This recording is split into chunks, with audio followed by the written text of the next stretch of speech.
Okay, welcome back to Mirador TV. That's all right. Welcome back to Mirador TV. My name is Max Hurd. This is Stuart Dolby.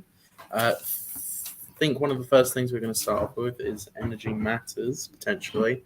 I'm not sure if you're ready yet. Yeah, okay. But I've got one headline here I want to quickly mention. We'll just jump straight into one of the headlines because it's quite funny. Not a very reliable source, I'll be honest. It's from the Lad Bible, not exactly the most reliable, but I have seen it in other places.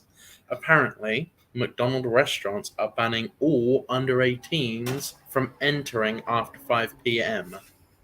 Have you seen this? No, I wouldn't know. I don't think I've ever been to McDonald's. What they like? The last time I went was 3 years ago. It was in early 2019. Me and my family went there, and we all had our food and were eating it. And went, this is terrible. This is absolute awful food. Why do we come here? And we all said this is terrible. We all agreed, and we never went back. I haven't been in 3 years, but I'm assuming it's just as terrible as it's always been. But McDonald's restaurants are banning all under 18s after 5 p.m. They're doing this to reduce antisocial behavior. This has been introduced not at all places, but it has started off it's been started in Liverpool, was the first place, and they're planning to introduce this in many other restaurants across the country. I don't know. It just seems odd to me that they're doing that. I can certainly believe there's antisocial behavior going on. But yeah, I don't know. It just seems like an odd business decision to ban under 18s after 5 p.m. from a restaurant. But I don't know. It's quite funny. There was another one I had here. From My London. London Underground needs another £1 billion bailout just to keep tubes and buses running for the next year, apparently. Have you heard that? No. Well, apparently they need £1 billion bailout to keep the tubes and buses running. Probably because they're not doing their job and are always on strike, to be honest. I'm sure it's not just that, but I'm sure that doesn't help. So, are you ready for energy matters? Yeah. All right. We'll do a scenes in Sussex quickly, and then afterwards, you can go into energy matters.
Good morning.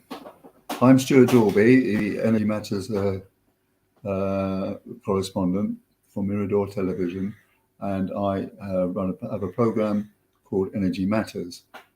Now, recently, energy crisis has not been at the top of the agenda for news, but this morning there's been a rush of information which I want to pass on to you. Back in the day, I told you about the energy cap and all that happens. What it happens is that every 1st of April and 1st of October, the regulator called Ofgem puts the price at which they can actually buy the gas, sell the gas, right? So in September 21, I was telling my friends and neighbours that their energy bills were going to go up after October 1. And that was because I knew that the energy cap would go up from 1,117 to 1,280, which means that it almost so that's 1,280.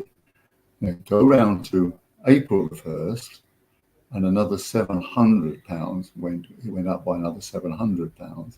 So you were well at over £2,000 for the average 3-bedroom house, which puts people into fuel poverty. So go on and carry on, and the price of gas keeps going up. And when we get into April the 1st, 2021, it goes up again, and then so we're actually, and it was told that it was going to go up by £800. So by the end of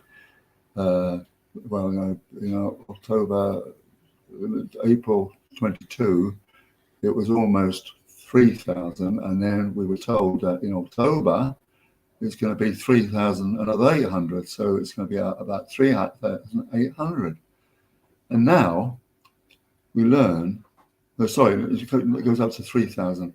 And then we learn that they decided to put the new energy every 3 months.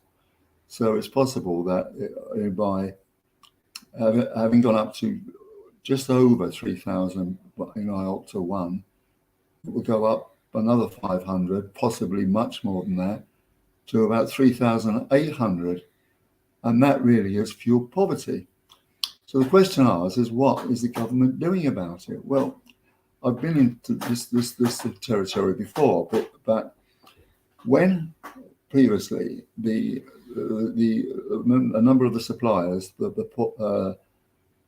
suppliers, 29 bus bars, that left this cartel of 5 big ones who are actually supplying our energy, and they more or less try to just move up to the energy cap. So what would happen is that Sunak said, in order to relieve the public, he was going to actually get rid of the VAT on it, and then also get rid of the VAT on it, and also the green levies. He did neither. So we trundled on, and that would have actually saved £200 a household, but it didn't happen. So now, what he's saying is that that was back in the day. So now what he's saying that he is going to abolish the VAT, and that is going to actually, and he's going to abolish the green levies. That would mean £200 for the for the consumer. Well, that's bugger all as far as these votes. And now we learn also that Rishi Sunak had said that to help back in the day. He said that we are going to give every household £400 to be distributed in 6 months, starting in October, 67 each. and therefore that would actually help alleviate power. But it turns out that the landlords are already taking anything that the government gets instead of the tenant are getting. So the whole situation is that they're facing now, poorer people, for example, are exempt in a way from the energy cap because they have pre-meter meters. So they have to pay more. So they're facing really huge bills. The poor people are facing huge bills of like 3,800 quid, which is 600 quid a month, isn't it? Or £6,000 a year. That is real fuel poverty. And the government, such as it is totally responsible for it.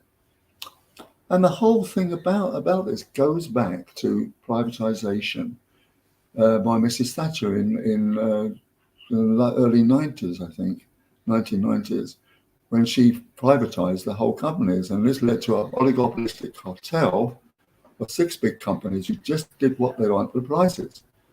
Ed Miliband then said that he was going to bring, if he got into power, he was going to bring in an energy cap.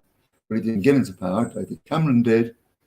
David Cameron got spooked with the idea of an energy cap, and he said, what shall I do? Competition Mergers Authority, what shall I do? And they said, yes, the consumers being ripped off by £1.4 billion a year. You should get them to go to cheaper suppliers. Well, loads of companies, which are a bit chancy, came into it, but when it came to it, when the gas price kept going up, they couldn't meet the sweetheart deals that they set out, and they all went. 29 of them went bust.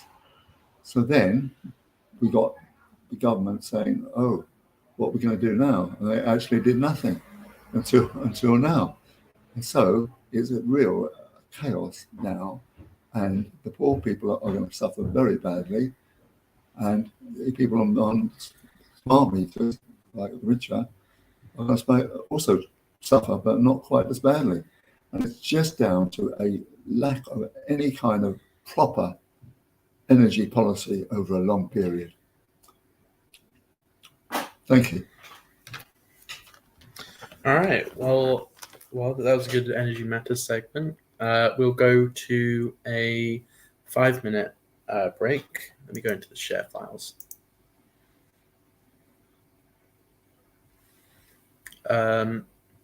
So this is a clip from The Bloody Past of a Tiny Town, a documentary made by Keith Haynes. He's just in the other room. He's always on the show. You know who he is. So this is The Bloody Past of a Tiny Town, a clip from it.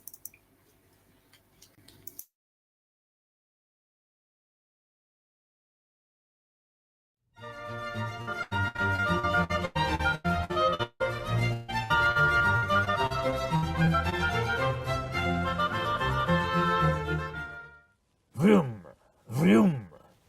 The other day I felt a warmth between myself and Mole and Ratty, the 2 little characters from Wind in the Willows, as I sat on the banks of the River Ouse and let it drift by.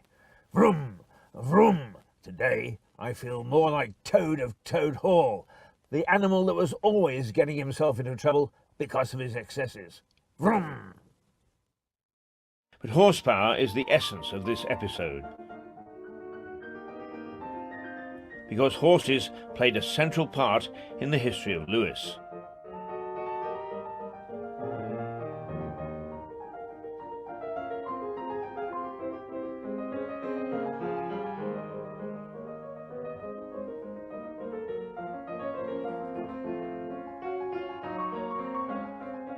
And as might be expected, were often at the centre of violence, adding to the history of a bloody town. Horses, of course, were nothing unique to Britain. Cavalry had been a major part of warfare, and peaceful farming from time to time immemorial. But for Lewis in early times, they were an important part of its economy.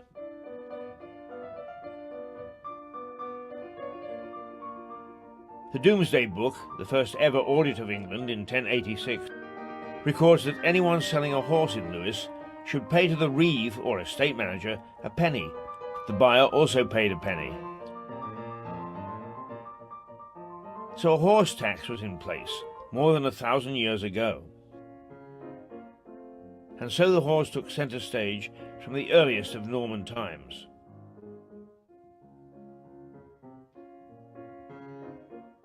I've shown you the tilting grounds where knights on horseback tried to unseat each other.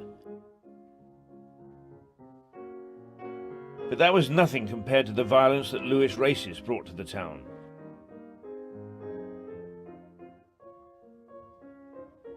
But I get ahead of myself. Lewes was one of the most famous racecourses in history until 1965. The fourth oldest in the country, racing began in 1727, although some argue there is evidence it was 26 years before that. Good afternoon, ladies and gentlemen, and welcome to Lewes. It's the final race meeting here at Lewes, Monday, September the 14th, 1964. The ground is firm and the wind is straight across the course. The runners for the first race, the Cookmere Apprentices Handicap, are on their way to the start. Saucy Lad representing Tom Masson in the purple with the gold star. Number 11 is Nimberg.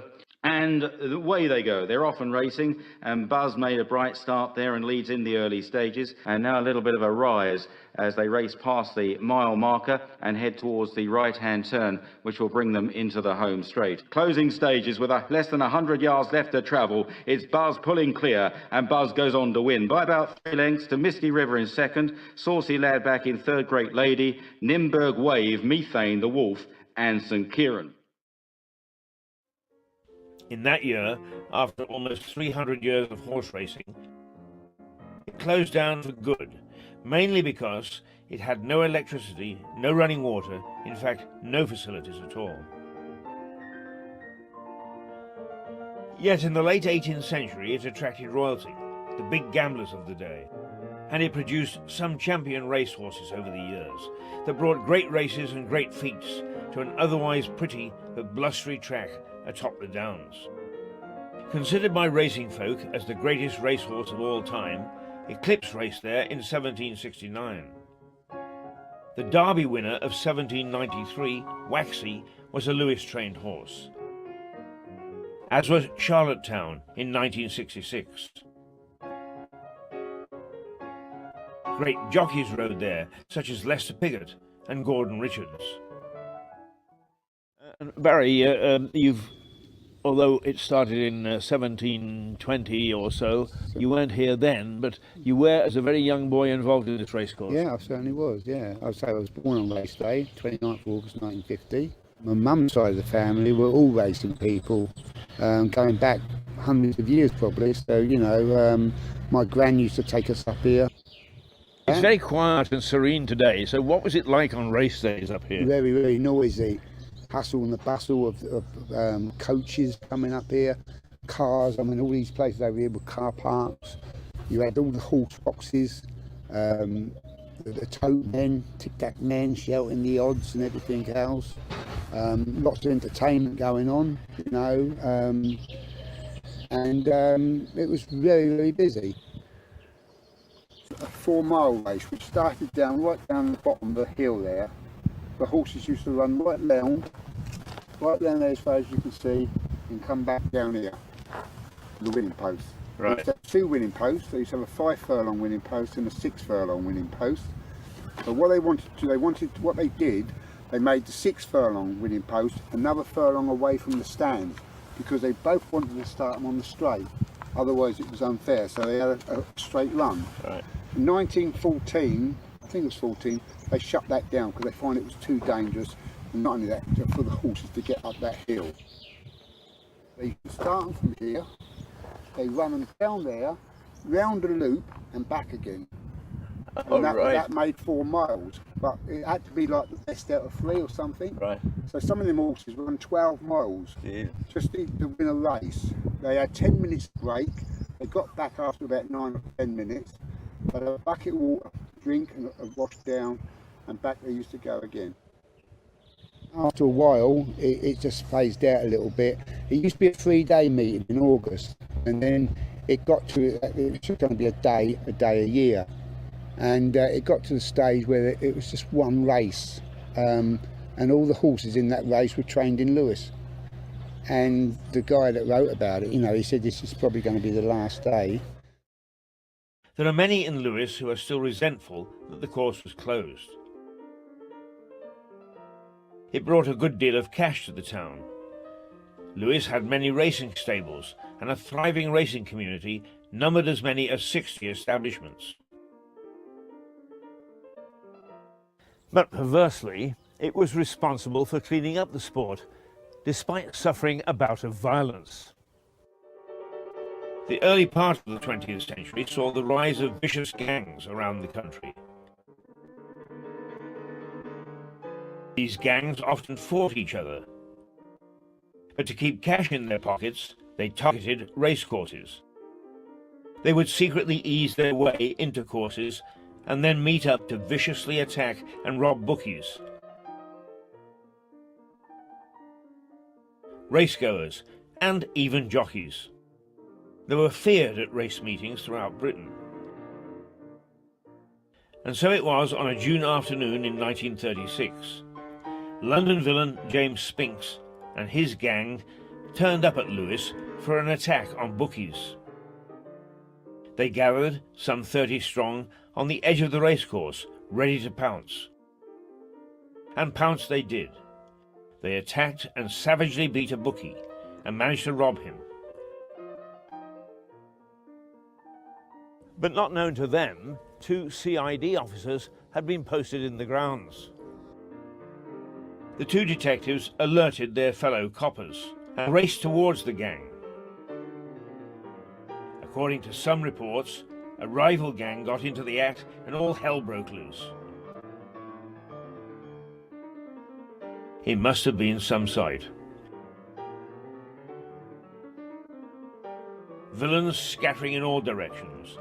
Keystone cops were in full chase, and the excited racegoers panicked and dived for cover.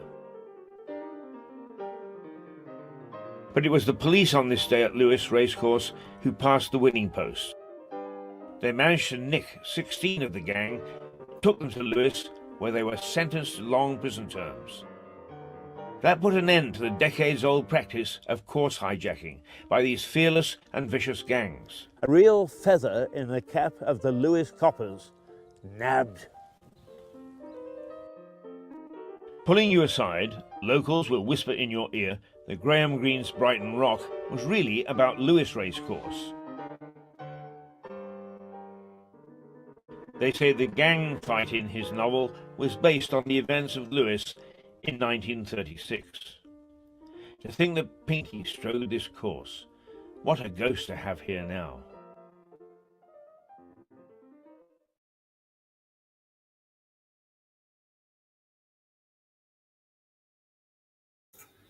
Hello, and we are back. Just me for now. Stuart will be back in about a minute or two.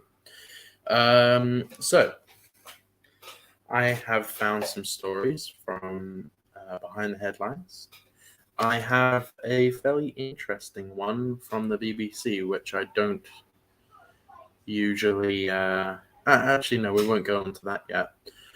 We'll go to this article from the website Joe. So this is quite amusing. A massive piece of Elon Musk's spacecraft lands on farmer's property and could make him very rich. So a part of Elon Musk's rocket landed on someone's farm, and they're trying to sue Elon Musk for potential damages. They have a photo here that, oh gosh, that is a big piece. I'm not sure if I can show you this photo very easily. But that's about, I don't know, about 12 feet tall rocket part. Okay,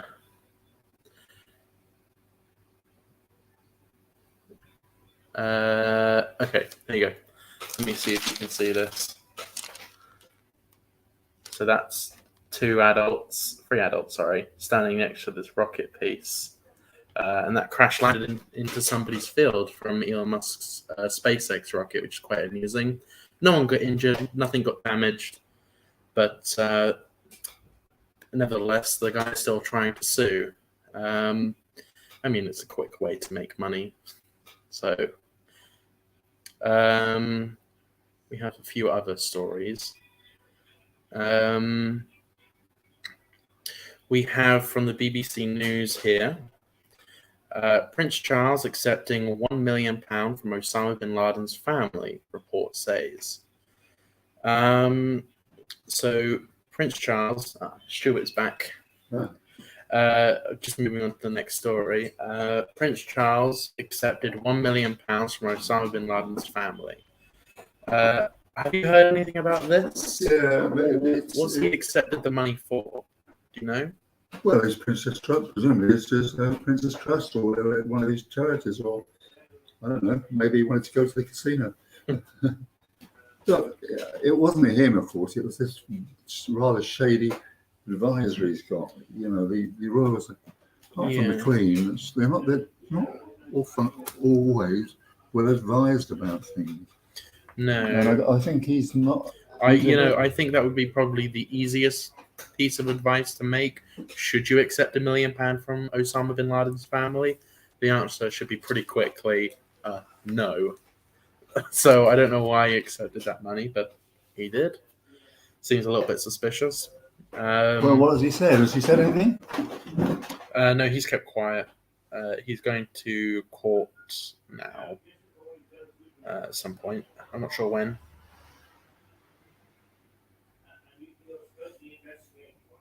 He did make a statement. He said it would not happen again. Oh. The inquiry into the cash donation was to Charles's charity. Yeah. A lot of the time, what happens with these charities is big famous people or politicians or royals say, "Oh, donate to my charity because it's tax free," and then you say, "Oh, we distribute from our charity to other charities." But what they do is they distribute a tiny bit, but their salaries will be millions of pounds a year, so they get all the charity money, even though it's technically a non-profit. How do you know all this? Because what? How do you know that? Have you been researching it? Yeah, I have. All right, okay. A lot of the time, that's what celebrities and politicians do. Well, politicians do. Yeah. I remember Tony Blair. You probably don't remember Tony Blair. I mean, he would go. He was very keen on celebrities and that kind of thing. And he would say, "Go to Mr. Hinduja's house in Bermuda or something," Yeah. and Mr. Hindu would come back as Lord Hindu. He's worse than they reckon he was worse than Lloyd George on when it came to money for honours. God, he was terrible. He used to pass it around to every John. Well, the one I was most shocked by, I was actually literally my jaw dropped when I read it. It was my jaw dropped. Oh, yeah. It was Joe Biden's charity because his son died of cancer.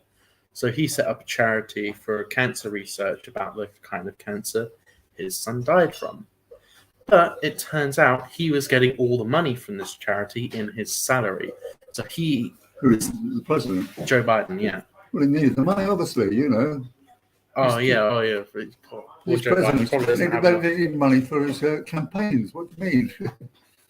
Yeah. Sarcasm? Well, no. The one that really got me was Peter Mandelson. Who's he? He was the third man out. There was Blair, three big Blair, Brown, and Mandelson. Mandelson was the real fixer in the party. He'd arrange everything, and he's the one that really got them elected. And he got an honour. He bought a nice house in Notting Hill. This kind of stuff. The politicians are very corrupt people. I mean, the royal family, I think, probably are usually very, very well advised. You know, you read all this stuff that the Queen puts out, and it's written by advisors and so on. But maybe Charles is not perhaps as well advised as others. You know, there was a long period when Charles was really a bit of a pariah in his own family because of the way he treated Diana and all that kind of thing. And, you know, she was only there as a brood mare, which is terrible. Once the two children are born, you know, the heir and the spare, he started playing around, didn't he? Yeah. And his behaviour towards and then Diana got killed Mm. in suspicious circumstances, I guess we'll say. Yeah, I think the Queen is good at what she does, but I'm really not looking forward to when she goes, because once she goes, we'll get Charles or William in power, and that really doesn't look good. well, most people seem to think that William would be a better idea than Charles, Yeah. but I don't know. Charles has been waiting so long. It's like the Victorian with Edward VII. He's been waiting for so long. How long was he waiting for? Oh, God knows how long. She was on the throne for what, 61 years? Right. Or was it 63? She was, well, yeah, and he was, I think he was only in power for 11 years. Yeah, he was. Yeah. And then you got George V, first say so. The royal family has been a matriarchy for donkey's years. You know, you started off with Queen Victoria, and then there was Queen May, and then there was the Queen Mother, and so on. And they're all very powerful, and most of the husbands were henpecked. They're henpecked. They were sort of the queens ruled the roost basically, and you know, I mean, like Queen Mother, King George VI, was really under a spell, and she sort of should have stopped him smoking actually. He might have been alive a bit longer. And Queen May, you know, George V, he did whatever she said. And then once Edward VII was actually really, really glad probably that his mother died, because he had such a life, you know. For those 11 years, he really was rollicking. Well, have you ever wondered why old paintings of the royal family, they always look so horrendously ugly? In old paintings from like the 1600s, 1700s, and that time period, they all looked horrendously ugly because the royal family are all inbred. Oh God, we can't have that. Take the painter to the tower and have him shot. Have his head chopped off. I don't know. Right? Well, maybe the painters weren't much very good. I don't know. I don't know that they're ugly, are they? They're fat usually. Rather fat. Oh no! Like if you look at the old paintings, some of them are horribly ugly because they're all inbred and end up becoming like. Oh, that might be something. Disabled. We have a comment here from Terry. Terrific story about the gangsters at the Lewis Racecourse. Fascinating stuff. Yeah, you can watch more about that on Keith's series he did, A Bloody Past of a Tiny Town. That was I haven't watched all of that. I've only watched a couple episodes. I do need to go through and watch all of that at once. But yeah, it was a good story, and you can watch it all. You can binge watch all of it. Mm-hmm. It's called The Bloody History of a Tiny Town, and it's all about Lewis. It's all done by Keith. But we have another interesting story. Something I despise this man, but for once I think I sort of agree with him. Jeremy Corbyn. Mm-hmm. Jeremy Corbyn here. This is an article from The Guardian. Jeremy Corbyn urges West to stop arming Ukrainians. That's what Jeremy Corbyn came out and said yesterday. Do you think we should be arming Ukraine? Because I don't really know. I'm not a big fan of it. Arming Ukraine is sort of, it doesn't mean what it's supposed to mean. Yes, the West, under NATO, should be defending Ukraine. And if that's arming, it's just what so far they've been supplying weapons and other things, but they haven't put any troops in. So what does he mean by arming?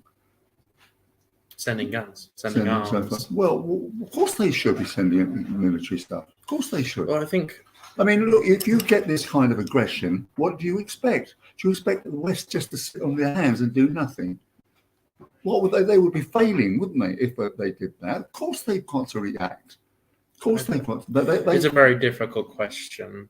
It's not a difficult question. It's typical of bloody Corbyn, who always said very, very stupid things. He does. He really does. That's why he actually, when the election came, he had the poorest return ever for the Labour Party. Really? Yes. Oh God, I didn't know. I mean, yeah, of course he did, you know. And he said, you know, go easy on the IRA, you know, that kind of donkey's bloody mad. The RAA, who's that? The IRA. The IRA. Yeah. Oh God. They don't mean any harm, yeah. They don't mean any harm. I know that the IRA considered it, yeah. But yeah, you were in Northern Ireland during the war. Yeah. Jeez. I think that's really, he should stop. Well, fortunately, nobody listens to him, do they? No one really does. No. He got kicked out of the party, didn't he? He got kicked out of the Labour Party. His membership, but he's still an MP, isn't he? Yeah, he's. But he's likely to lose the seat, isn't he? Because they're changing the boundaries. Oh, really? Yeah. Well, we'll see what happens. Yeah. But he said stop arming Ukraine, which I somewhat. I haven't put enough thought into it really, but if we are arming Ukraine, we are involved in the war. Absolutely. Well, we have every right to be. Look. Putin is the aggressor. Yeah. Of course, obviously. he's probably paid pally with bloody. You know, you want to see the 50. He wants to watch the people he mixes with because you know, look, NATO is there to defend our freedom. You know, freedom from aggression, freedom from people trying to destroy our lives and our happiness and the rest of it. And yes, of course, we must actually give them the means to do this. What is it come up with these things? Must be absolutely nuts. Well, we've actually gone through this one, but see, I was going to ask about this one. Well, that one is just. Well, let me explain it first. Yeah. Let me read the headline. So we have from behind the headlines of the Daily Mail. We spoke about Nancy Pelosi going to Taiwan and potentially is looking quite troubling with war with China and Taiwan. There's potential, but they have here from this sub-headline. 21 Chinese military jets in Taiwanese airspace. Have you seen this? Mm-hmm. What was it you said about them? They were just doing fear tactics?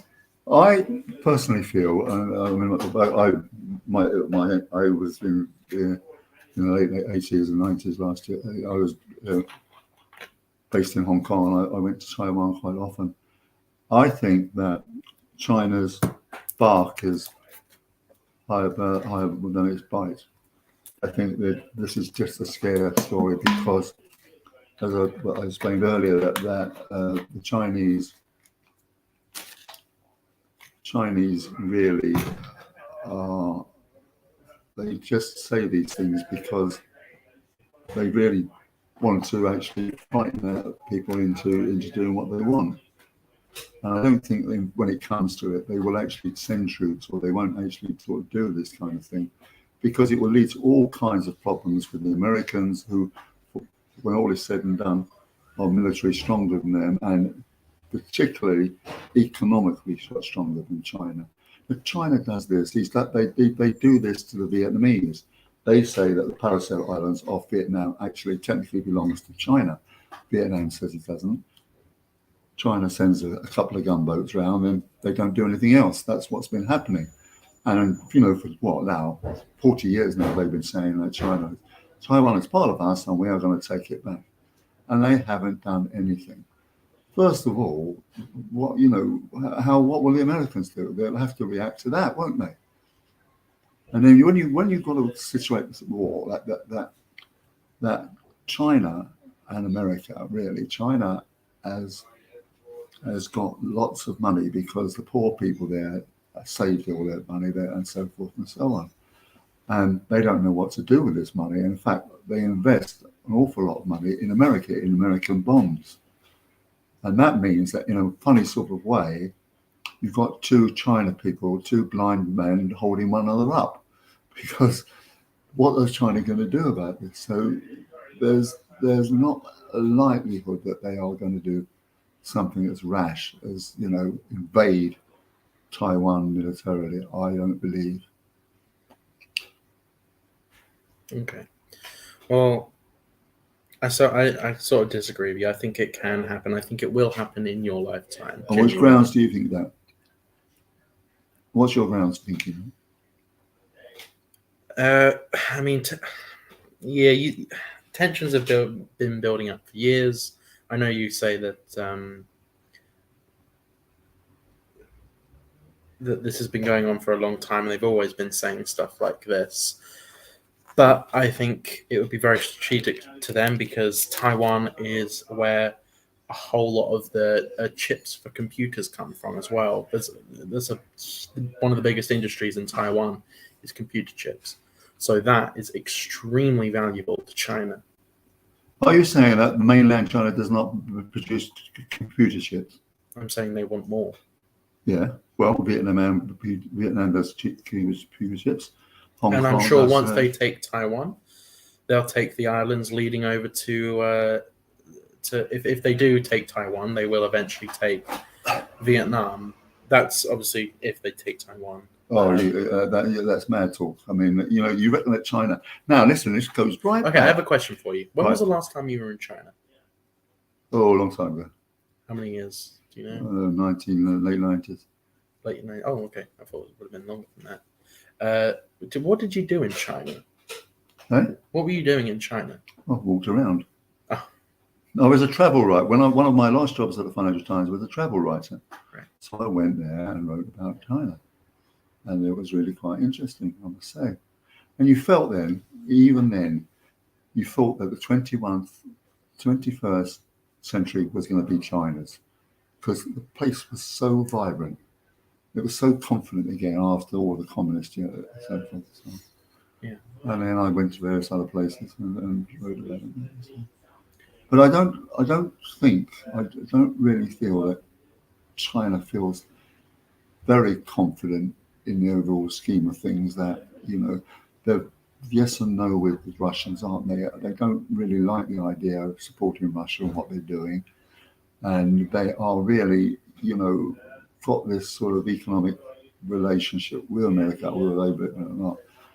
And I don't feel that they are going to become militarily taken over the world. Now, this goes back, for example, if you look at the Vietnam War, for example, okay, the Americans became involved in Vietnam because Eisenhower and Dulles, President and Secretary of State then, were God botherers. Okay? Well, what? God botherers. Okay. They were highly religious, and they were determined to stop the godless Chinese taking over Southeast Asia by military means, because they didn't want, the godless communism to take over the whole of South Asia, Vietnam first, then Malaysia, and so forth and so on. And therefore, the Americans felt they had to stop it. They had to stop the Chinese, okay? And that led to the Vietnamese War, the American war with Vietnam, right, with China, basically, right? And it lasted, the American War lasted for 10 years. And eventually, of course, the Americans had to pull out. But they'd sold their things. They kept China out and they kept godless communism out. But, and China's Vietnam and this is the same kind of thing. I don't think God's in it this time, but, China perhaps does want to sort of sweep the whole of Southeast Asia, I suppose, for maybe economic reasons. But they will probably have to be stopped, possibly by the Americans. It's difficult to know. I think that they've been talking about Taiwan for so long. All right, they did get Hong Kong back because the British just sort of gave in, really. Yeah, but they see that Hong Kong is part of the Chinese mainland, so it's very easy to take that over. Yeah. But to actually take over you didn't need to put the troops in there, did you? Because they were there, you know, it was already part of China. So you didn't have to take it back, sort of thing, because it was there already. Yeah. Okay. But also there's been terrible things happening there, hasn't there, really? Very good friend of mine, his wife is in jail for the past 2 years. Really? Yeah. For what? For Well, she spoke very good English, and so she spoke for the opposition. You're saying the deal that Chris Patton did was that there would be democracy in Hong Kong. Well, the Chinese have stopped that. So there was an opposition there, and she was speaking for them, and so they suddenly put them up for trial and all that kind of thing. No, that's very recent. That's very recent. They didn't invade Hong Kong, did they? They didn't need to. But they have, you know, arrested people who are against China running the place and so on. Yeah. So it's not likely, in my opinion. okay. Not in my lifetime, You but said I'm old, so that's not long to go. Your friend whose wife is in prison, does he live in Lewis? Sorry? Or I'm not going to ask too much about him, but does he live in Lewis? Well, he's English. He lives in England. No, he's a Brit. No, Philip Baring is a very good friend of mine, and his great grandfather was one of the governors of Hong Kong, Right. and he's married. Philip is now married to a Chinese girl, Claudia Mo. Very, very nice. Comes over here he was coming over here every July to see us. He was here. Yeah. But the past couple of years he can't go because Claudia's been arrested. So it's rather bad for him. For no reason really, except that she was just interpreting for the opposition. Yeah. He goes and sees her, he can go and see her once a week now, and he said the conditions there were appalling, but they're all right at the moment. She's going to come out for trial again. It's just bonkers. But there you are. But, I think taking territory which is out in the sea is not as easy as you might think. You know. Have you ever? Obviously, you've been to China and stuff. Have you ever had any business dealings with them, for the Financial Times? What do you mean? What sort of stuff have you done over in China? Obviously, you said you were. Well, I lived in Hong Kong. I used to write about China and economics things. And, I didn't personally have any dealings. No. Okay. Right. Well, I used to write about China's economy, and I used to write about the stock exchange in Hong Kong. I used to write a lot about. Yeah, I did used to invest in Hong Kong as well. Used to. Well, when I was there, Hong Kong gambling wasn't allowed. No? It wasn't allowed. Oh, it wasn't allowed. So you went over to Macau. You know what Macau is, don't you? But Macau is a certain former Portuguese colony. Right? Right. And of course, they had a huge casino there. And it was really wonderful. We used to go over there and have a lovely time at the casino. And it just showed you, I just knew then that China is full of entrepreneurs. They knew about money. Once the communism mantra was thrown away, they knew about money. They knew how to do things. It was really quite good. Then I used to write about the Hang Seng Index. That's why I was sent out there in the first place, actually. And the Hang Seng, there weren't any rules. It wasn't like the London Stock Exchange, where no rules are there at all. So, and I used to make friends with a Chinese guy who worked for a company, a British company, and he used to tell me what he was investing in. And I thought, all right, well, I'll have a few of those then. And they came out right, he had insider information. which if you can't do it in England, have insider information because it's illegal. There was no there was nothing about insider information. So I made an awful bloody lot of money. It was really wonderful. Well, actually, that ties into the story we were talking about earlier with Nancy Pelosi. Yeah. She's extremely good with trading. You know, Yeah. her track record is incredible. Yeah. She's incredibly lucky with her stock trading. Yeah. She just gets this feeling, and then she passes a law. But before she passes the law, she invests in the company. So, or her husband invests. Yeah. So that's interesting. Oh yeah, her husband put it on the husband. Yeah. She's just like, I just get this feeling, and then I pass a law. Yeah. Philip, I should have a few of those if I were you. Yeah. I think her husband just got arrested for her husband just got arrested for drunk driving. Oh right, yeah. She got him off, yeah. Yeah. No, it was quite interesting because I had a little stash in Hong Kong of $160,000 equivalent, right? And A little stash, sure. Yeah, which would probably be about what, 3 million nowadays. And then 160,000 then. Yeah. Oh my god. Yeah. And what's it was? Then I was walking down in Bangkok and I saw a thing about market crashes. Oh no.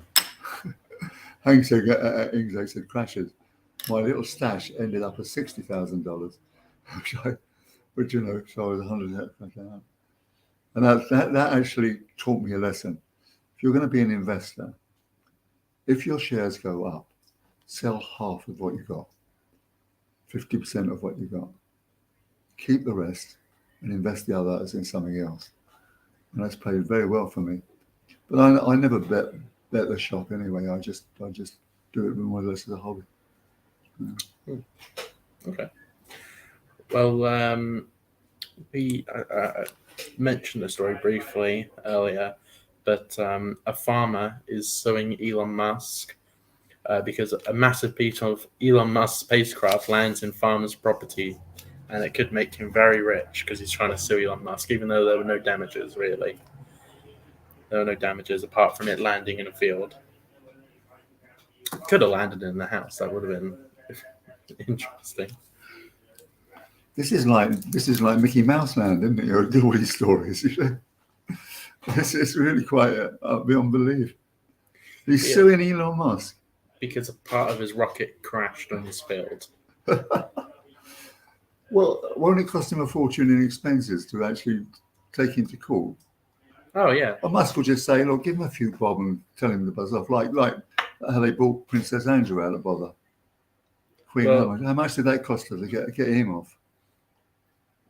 Well, actually, I don't know how much that cost, but Elon Musk gave a woman $400,000 because she was going to take him to court. He gave her $400,000 because apparently he exposed himself to her and said, "Would you like to see my, penis?" And he showed it to her. So I have the story somewhere. I don't know where that would be. It was quite a while ago now. No, I don't know where it is. Anyway, yeah, he gave a woman £400,000 because of that. Okay, so we have about half an hour left. We're going to go to a short break, 10 minutes or so, 5-10 minutes. We're going to show a video of Caterham-free pilot. I don't know what that is, but hopefully it's interesting. So we're showing a mystery show, which I don't know what it is, so I'm hoping it's good. All right, here we go.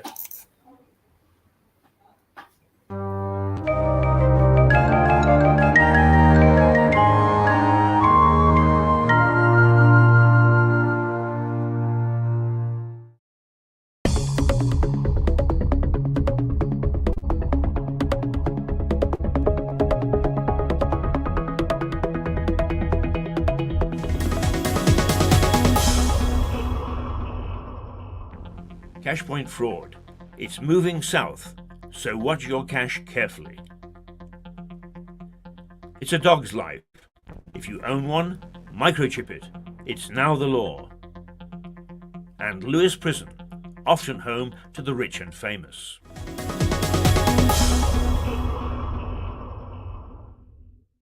A newspaper, please, Dawn. Certainly, Keith. There we go. Thank you very much. There you go. Hi, Seb. Hello. A pint, please. No worries. Thank you. Coffee, please, Kath. Good morning. There you go, sir. Thank you very much. I'm very sorry we don't take card. It's hard to think now what you can't buy with a credit or debit card.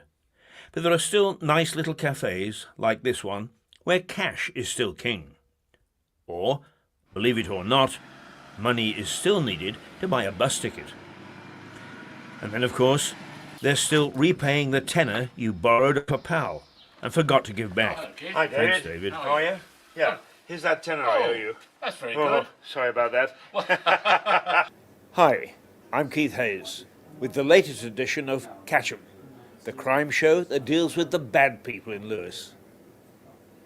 It's possible to buy almost anything with a card nowadays, but we do need cash from time to time. And anyway, it's a comfortable feeling to have a fiver or two in your pocket. How do we get it? From cash machines, of course. And the villains know it. There has been a spate of tampering with cash machines in the north of England, and Sussex police are warning the public down here that it's spreading south. Police forces across the country have reported that a number of cash machines have been tampered with or modified so that criminals can get customers' bank details. Thieves tampered with ATMs in the north of England this week, and local police said it is advising the public to be vigilant and report anything suspicious. If it looks as if the machine has been tampered with, call the bank immediately and then call police on 101. Better safe than sorry.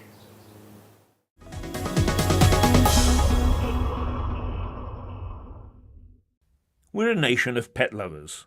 One man and his dog has been the mantra of the English for an age and a half.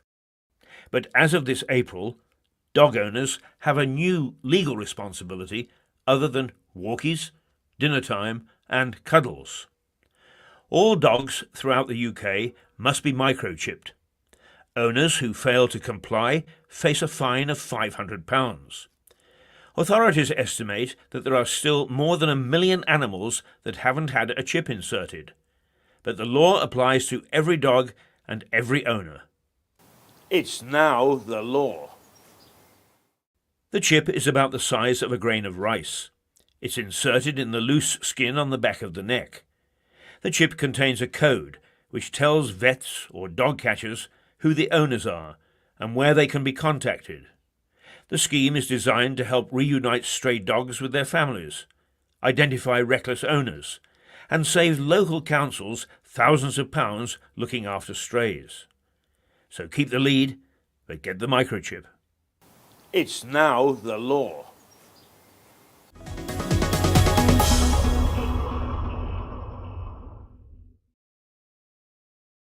Hello, darling. I'll be late home for dinner. How very thoughtful of me to let the good lady know. But if you do it while driving your car on your handheld mobile, it will be an expensive meal. If the police catch you, you'll get 3 penalty points on your licence, £100 fine. And if you have been particularly dangerous while driving, the fine could rise to £1,000 and being disqualified from driving. It's dangerous and has cost lives.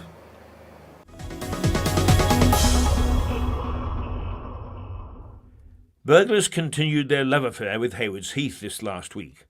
A break-in took place in Chapman's Way. The thieves broke in through a rear door and stole some jewellery.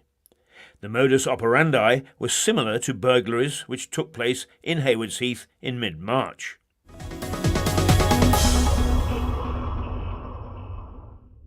Intruders were disturbed in Sycamore Drive, Burgess Hill.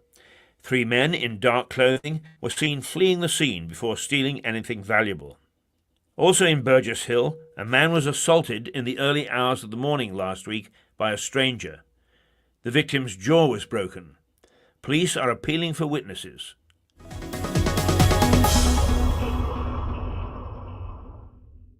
Police are searching for a bold robber who threatened a Poundland store owner in Crowborough with a knife. The robber staged the hold-up in broad daylight, just before noon on Good Friday. There is also an appeal for witnesses to a 3-car crash on the A267 at Cross in Hand. 1 woman was seriously injured in the collision, while others sustained minor injuries. The cars involved were a blue Volkswagen Polo, a grey Seat Exeo, and a red BMW 320. If you witnessed the accident, call police on 101. Witnesses are also sought after a bus crashed with 2 cars on South Coast Road, Peacehaven, while a coach carrying 45 elderly passengers tipped into a ditch near Firle last Wednesday. No one was hurt.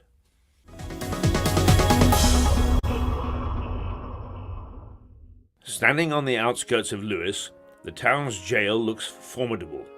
It was built in 1853, and over the years has played host to a number of famous names from the world of crime.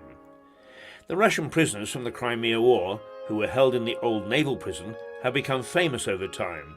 There's a monument in St. John sub Castro churchyard to those inmates who died while in captivity.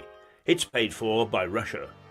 A play has been written about them, and only recently the Russian ambassador paid a visit to the site. Less well known is that 300 Finnish grenadiers, fighting for the Russians, were incarcerated in Lewes jail, not the naval prison. They were the new prison's first inmates. Several leaders of the Irish Easter Uprising in Dublin of 1916 were held there. They included Eamon de Valera, later the Republic's first president and prime minister. Probably the most famous murderer in the prison was John George Haigh. He was known as the acid bath murderer. That's the way he tried to dispose of his victims. He appeared at Lewes Assize Court in July 1949 and was found guilty in just 17 minutes. He was hanged by the then famous Albert Pierrepoint in August 1949. A notorious local murder in 1912 saw John Williams hanged in Lewes Prison. Williams shot a police inspector in Eastbourne, for which he paid the ultimate price. The notorious Cray twins, Ronnie and Reggie, were imprisoned in Lewes jail in the 60s. The colourful, so-called celebrity gangsters managed to keep business going as usual while behind bars, hiring out protection teams to Hollywood stars. Frank Sinatra hired 17 of them from the Crays. No prison worth its salt can exist without at least one ghost, and Lewes is no different. Local gossip has it that one of the corridors is haunted by a man in Victorian-style prison garb. He is said to have dropped dead of a seizure when he saw his son enter the same block as a fellow prisoner. So keep your eyes peeled as you pass the prison on the way out of Lewes on the road to Brighton. You never know what you might see.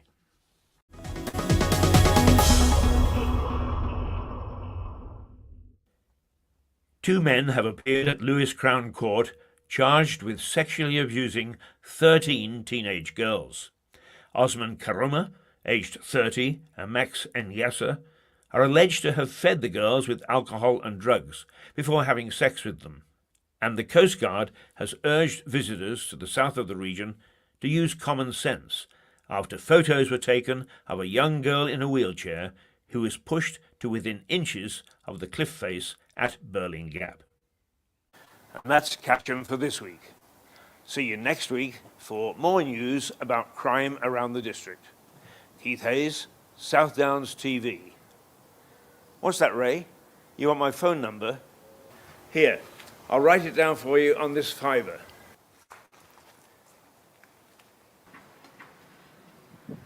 That way you won't forget it. Neither will I. It's illegal to write on a banknote.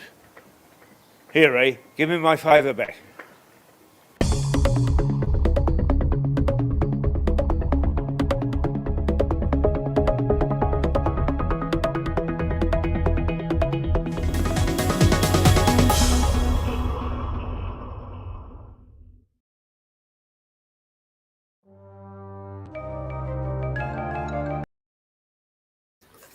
Hello, welcome back. That was just a short 10-minute break. I thought that was quite interesting, actually. I haven't seen that one before.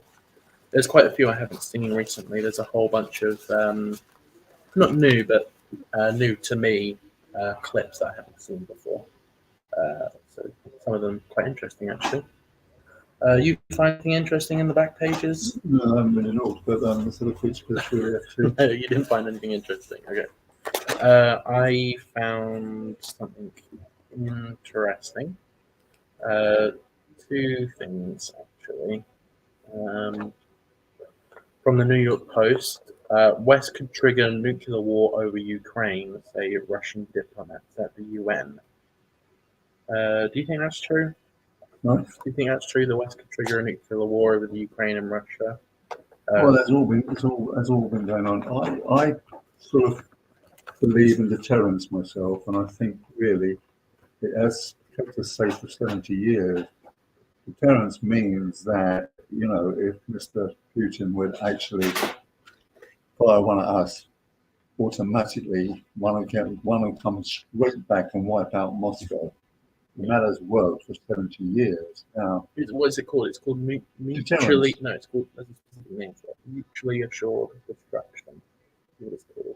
yeah, If you fire a we're going to fire 10 back. yeah, that, well, it doesn't need to be So- 10 because they got more. There was a guy who came talking here, you might, I don't think you were around, but he was involved in putting Reagan stuff up in the atmosphere, you know, to actually do for deterrence. When was this? Star Wars, the Star Wars period.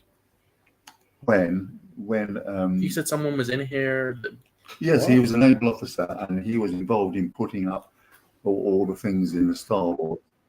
Where Reagan was putting up equipment that would actually deter missiles from Russia. Here in the White House. Yeah, we were talking about it. Definitely That wasn't stuff is here. still- That sounded really interesting. It was very interesting. Yeah, it was very interesting. He said that it's still up there. But what happened if you go back to the job?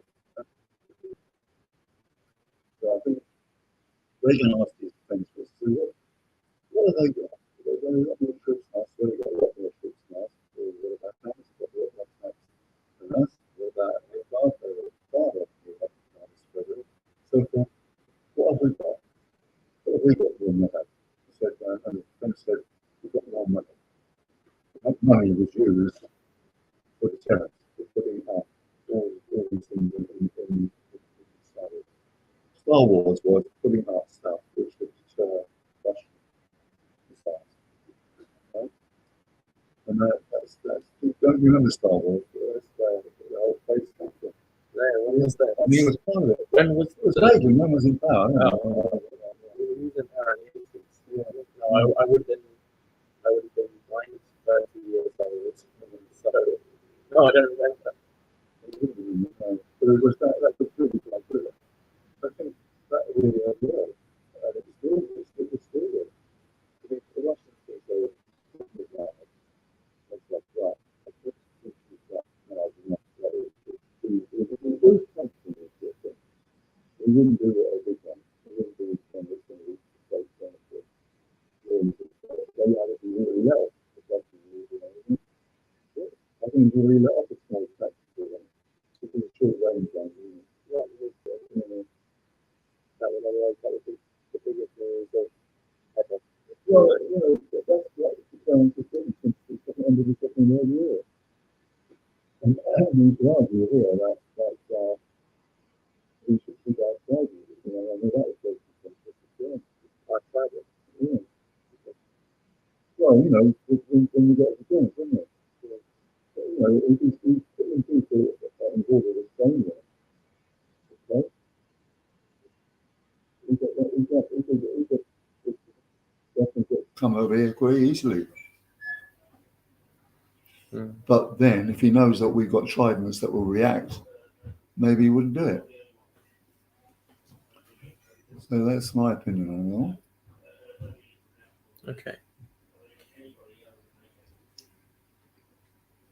Well, I have another story here. A more heartwarming one, I guess.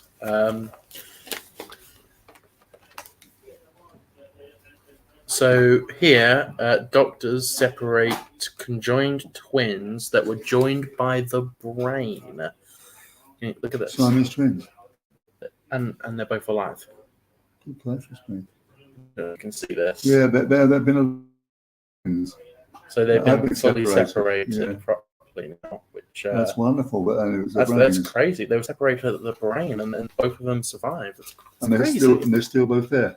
Yeah, they're both alive. But are they both still brainy or still? They're both still what? Well, are they still got brains, that functioning brains, as it were? As far as you know. Probably. I don't know. I'm not sure. But they were oh my god! Some of these photos are horrifying. No, you see, there's another article here. BP dampens hopes of cheaper fuel as profits hit 8.5. Now, I believe in capitalism. I do not believe in the excesses of capitalism. I think that is disgraceful. They've made all this profit, okay, which they shouldn't be making. And for them to say that, you know, don't cut the fuel prices, is arrogant. It's awful. It's wrong. It's all wrong, isn't it? It's the accesses. It's like the energy companies. All the money that, you know, all the savings that should be going to the consumer is going to fat salaries for the energy bosses. Wicked. Excesses of capitalism. Yeah.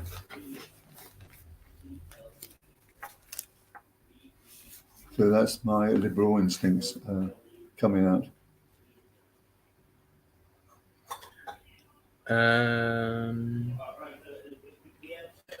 Okay. There's a Guardian story here. The Guardian, very trustworthy, I suppose. This is a Guardian article. Women may not live longer than men after all, a new study finds. There is a substantial chance. Let me read this properly. I don't know. This is a lot to read all at once. Maybe I can do this for tomorrow's segment because there is a lot to go through here. Well, just give it a taste of it once. The study calls into question the long-held belief that women outlive men, especially men who are married or have university degrees. The analysts... I don't know. I need to go through this properly. The analysis spanning 2 centuries across continents could... well, we'll go through this another time. This doesn't seem right. Okay. What was it? What? How can a university degree shorten your life? Because you worry too much. You worry too much. I'm sure you get a... Yeah, maybe. So I have a story here. It's 11 o'clock right now. Right. 11 o'clock on the 3rd. Right. So you're going to put that one in tomorrow, are you? Yeah, put that one in tomorrow. But they had...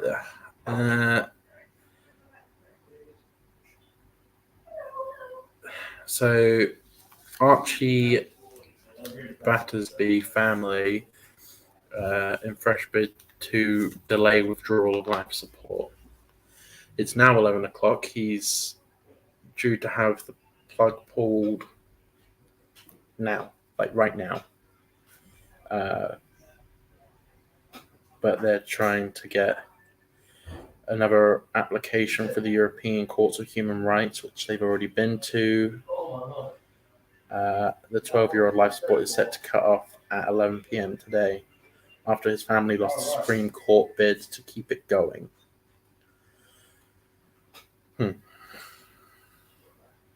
Well, we'll have to find out tomorrow more about this story.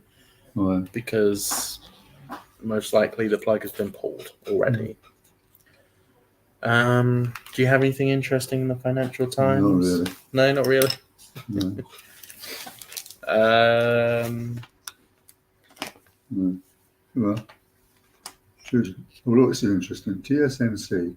This is the Lex column, the famous one. The what? The Lex column. This is their companies. That's the column about companies.